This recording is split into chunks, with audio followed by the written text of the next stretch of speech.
wind's really picking up. Yeah, it is. Hey, so what the hell happened last... Do you have anything you need to report? No. No new smoke on my end. Can you confirm? Yes. Before we begin, I would like to just inform that there will be no spoilers for any of the discussed games, as I believe every single one should be experienced by yourself. In times like today, video games tend to be overly saturated, especially when it comes to huge high-budget action games such as Call of Duty, Assassin's Creed, or even Fortnite. What the majority of people seek in video games is escapism, and of course, it can be found within the aforementioned games. However, there is a subgenre which seems like it is made just for it, for art and escapism. And that genre is, quote-unquote, walking simulators. Everyone needs an occasional break from the games they play, even if they are just as brilliant as something like God of War, Red Dead Redemption 2 or Uncharted 4. And many tend to look away for a split moment and see a little, short gem, one that will take their mind off of things, even if they were already lost in a vast and beautiful world of another game. The term walking simulator began as a derogatory phrase to demean the Chinese room's 2008 video game Dear Esther. However, the idea of a walking simulator exists since much earlier than that, since before video games even. Museums, hike trails, art galleries, they all have the same concept behind them, walking from point to point while exploring your surroundings, and learning or discovering something. But when it comes to video games, this concept existed since the beginning. In 1986, Graham Relf and Simon Dunstan created Explorer, a purely explorative game that generated terrain and provided limitless locations to visit and explore, focusing solely on the idea of navigating using a map. Before that, Relf developed the game The Forest, which provided a range of terrains, each of which affected travel speed. But most consider Dear Esther to be the first traditional walking sim. Developed as a mod for Half-Life 2, it became a groundbreaking interactive ghost story. The creator, Dan Pinchbeck, created the game as an academic, pursuing a PhD in first-person shooters, and relationship between gameplay and story. He created it to explore the questions he had on his mind. Quote, what happens when you ditch traditional gameplay out of an FPS space, and what that leaves you? So, you have nothing but story to keep a player engaged. Is that possible? What kind of experience does that leave? What does the space you free up by losing all those gameplay mechanisms and activities allow you to do? End quote. After he came to a split result with industry and community, some loved the idea of just walking through a novel that was created into a beautiful and soulful world, and many criticize it for the lack of actual gameplay. How can a game be a game if it doesn't really have any actions that you do yourself? Would a game such as Journey, where the only actual gameplay is a bit of platforming, now be considered a game? Luckily, even though it is still occasionally criticized, the genre and its name have grown more towards a positive outlook, with a great games such as Gone Home, What Remains of Edith Finch, Everybody's Gone to Rapture, Proteus, Virginia, Stanley Parable, and Firewatch.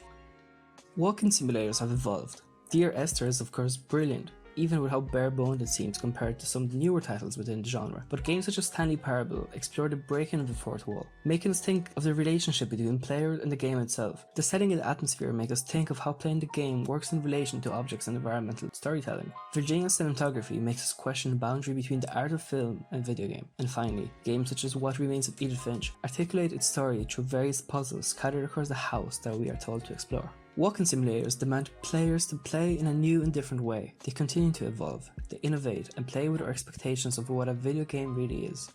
We as players and developers have to interrogate our own ways and definitions of playing a game.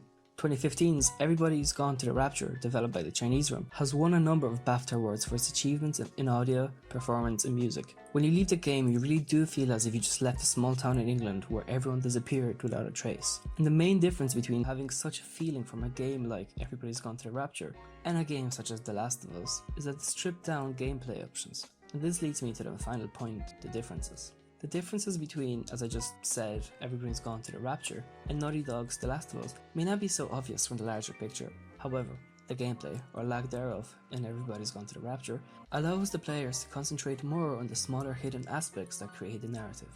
In walking simulators, we allowed our mind to drift off. In Last of Us or Uncharted, both heavily narrative-driven games, we often have to think about the puzzles or enemies. In the Fullbright Company's 2013 award-winning Gone Home, there is nothing of such. We explore the empty house of the protagonist Katie Greenbrier. Through the environmental storytelling of props, notes and letters, we slowly find out the story. All we do is to walk and read or listen to things. But with an empty dark large house, our mind immediately begins to drift to other thoughts. Is there a ghost? Will there be combat? Are we truly alone in the house? This is exactly what I mean.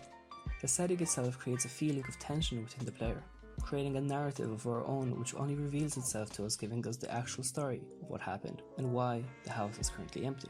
Similarly, in What Remains of Edith Finch, developed by Giant Sparrow, another BAFTA award-winning title, clearly a pattern here with the genre, but this time for a narrative, we once again explore an empty house owned by the family of the protagonist, this time Edith Finch. We are told that everybody in the Finch family tree has died within or near the house from the unexplained circumstances. But the game isn't only fixated on that. We explore Edith's personal story as well, and this story is explored by visiting the rooms that once belonged to the now deceased family members. Each room delves into a new narrative, and each narrative is given to us by a different gameplay mechanic. Running around as cat, that later turns into owl, which ends up as an octopus. Playing as a king of a unique kingdom where we look up from above as if the game is a strategic game like Civilization 6. With the core mechanics of just walking and exploring, What Remains is considered a walking simulator, and one, if not the best one there is. But those tiny set pieces, where the gameplay changes, makes it unique within the game, and overall the gaming culture and industry. And of course, before I conclude, I cannot not talk about Firewatch, once again,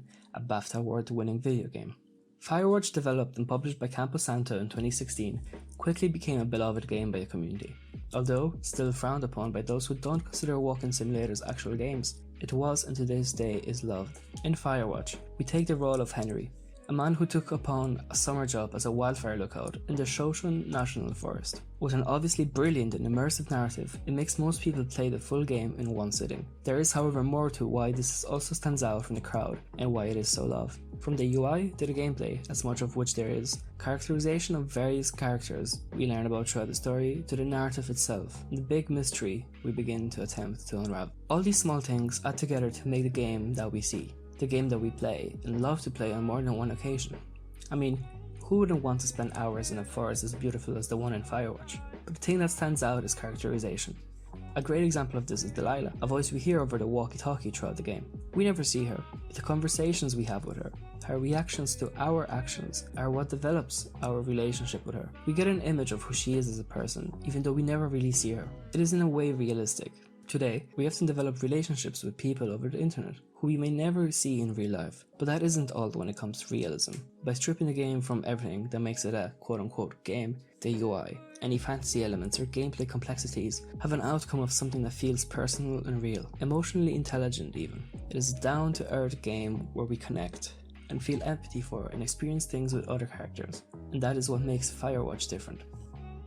As mentioned at the beginning, in a world where many games, as great as they may be, tend to be similar, full of action, huge open worlds, games such as the ones I talked about here, these walk-in simulators, may be exactly what we need from time to time. And all I can do is hope for more games from this subgenre to release and further evolve the gaming industry. For a list of a few recommendations of walk-in simulators, be sure to check out the description. Thank you for giving me your time and watching.